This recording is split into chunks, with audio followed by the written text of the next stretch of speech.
I always thought betrayal would come with a thunderclap, something loud, dramatic, unforgettable. Instead, mine came in a quiet kitchen, under the hum of the old ceiling fan, with the scent of burnt toast lingering in the air. My mother didn't look me in the eye when she said it. "You have 48 hours to get your stuff out. Your sister owns the house now." I blinked. Thought maybe I misheard. What? Dad stood behind her, arms folded across his chest like a stone statue, staring at the floor. "It's done," he said. "We signed the papers this morning. It's her house now. She has plans for it." Plans. I had plans, too, 10 years ago. 10 years of my life. 10 years in this house, patching leaky ceilings, repainting moldy walls, draining my savings to help when Dad's health declined and Mom couldn't work. 10 years of missed opportunities, jobs I turned down out of state, relationships that fizzled because I couldn't leave my family behind. 10 years of being the reliable one, while my sister Jasmine was off chasing startups and staging Instagram perfect vacations with people she barely knew.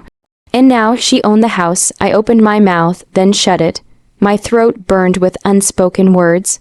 My heart pounded in my ears, but my voice came out flat. "You gave her the house." Mom finally met my eyes. Her expression was tight, guilty, but not regretful. "She's more financially stable. She can do more with it, start her family, maybe make something of it." Financially stable, because she never had to sacrifice anything for this place, I said, the bitterness cracking through my tone like glass under pressure. Because I was the one fixing this place up, while she disappeared for a decade. Dad bristled. "Don't be ungrateful. We're doing what's best for everyone. Everyone but me." I couldn't breathe. I stepped back, knocking into the counter behind me, gripping its edge like it was the only thing keeping me upright. And then she walked in, Jasmine, high heels clicking on the hardwood floor, sunglasses perched in her perfect curls, lips painted in that smug red shade that screamed confidence or ignorance. She held a latte in one hand and a stack of papers in the other. "Hey," she said like she didn't just gut me with her existence. "You'll find everything in here, title transfer, utilities, forwarding address options. I want to repaint the guest room, so if you could clear your stuff by Friday." I stared at her. I hadn't seen her in over 2 years, not since she ghosted on Dad's hospital stay. She didn't even bring flowers then. Now she brought a damn latte. "You're kicking me out," I said, not even trying to hide the disbelief anymore.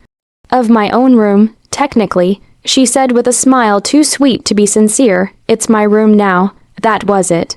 I didn't cry, not then. I didn't yell either. I just walked past her, up the stairs to the room I once called mine. My safe place. The walls still bore the faded posters from my college years, the chipped desk where I wrote my first novel draft, the worn floorboards I had sanded with my own hands. And I packed box after box.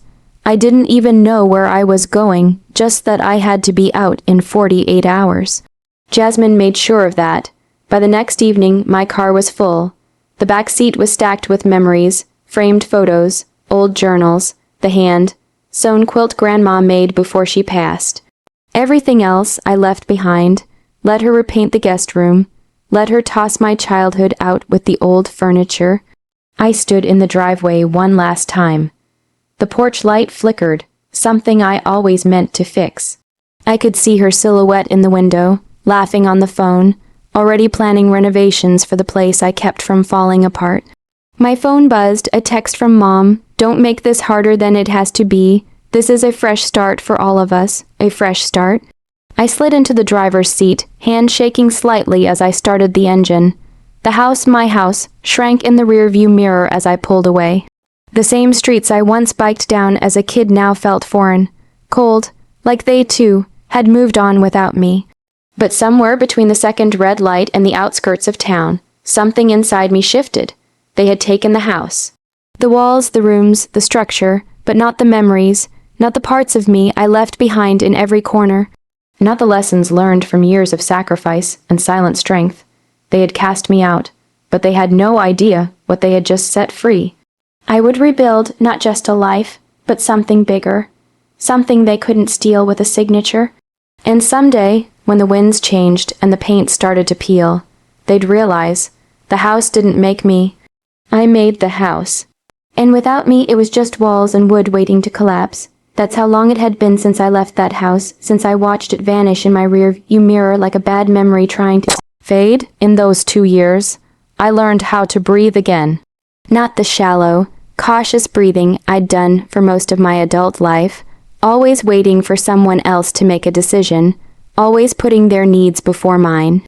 No, I learned how to take up space, how to inhale the present and exhale the past. I moved to a small coastal town, 3 hours away. Rented a 1-bedroom apartment above a bookstore, run by a retired couple who reminded me what kindness looked like. I got a job at a local nonprofit, then slowly began freelancing on the side. Within a year, I'd launched a business, small, scrappy, but mine. I poured myself into it. Each invoice, each email, each win, a brick in the foundation of a life I built alone. I didn't speak to my family much, not out of spite. I just didn't have space for them anymore. Jasmine sent a birthday text once. Mom forwarded a chain message about angels protecting you if you forwarded it to 5 people. Dad never reached out at all. I didn't need them to, because I had found something better than family, peace. It was a Wednesday afternoon when the past finally caught up with me. I was sipping coffee at the cafe across from the pier, reviewing a client's web design mock-ups when a number I didn't recognize flashed on my phone. I ignored it. It rang again and again. Finally, curiosity beat caution. Hello. A pause. Then a voice I hadn't heard in months. Hey, it's Mom. My hand went cold around the coffee mug. I didn't say anything. She took my silence as permission. I know it's been a while, she said. We didn't part on the best terms, but we need to talk. I stared out the window, watching waves roll in. What's going on? It's your sister. Of course. She's been struggling. The house she took out a loan against it. Then another. It's a mess. She tried to renovate, but the roof collapsed in the back room, and now there's mold. She's behind on everything, and she's not well. I blinked slowly. Is she sick? She's overwhelmed, and she's been asking about you. Said she regrets how things ended. Said she wants to talk. A laugh slipped out, short, bitter. Now she wants to talk. I'm just asking you to come see her, Mom said, voice brittle.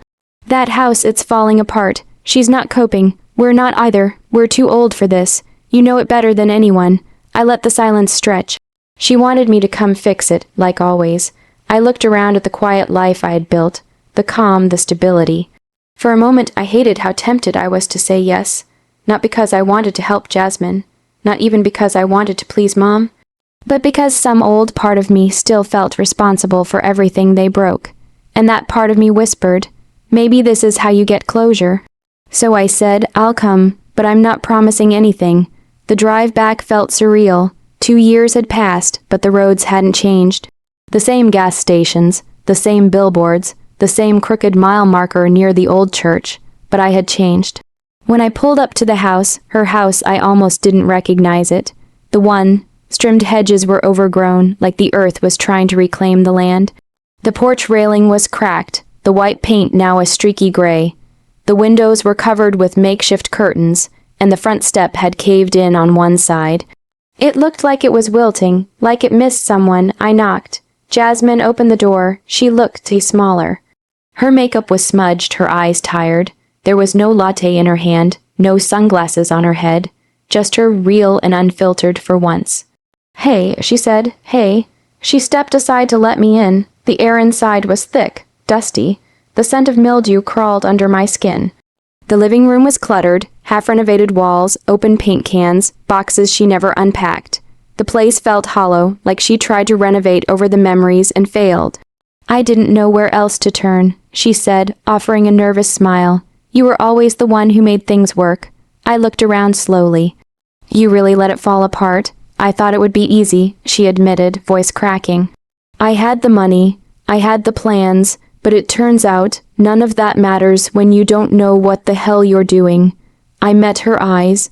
Why did you take it? She winced, because they offered, and I was stupid. I thought you'd be fine. I didn't think you'd leave like that. I didn't leave, I said quietly. I was pushed out. She looked down. I'm sorry, she whispered. I really am. I wanted to believe her. Maybe I even did. But forgiveness didn't come easy when you'd spent years picking up after people who dropped you the moment you became inconvenient.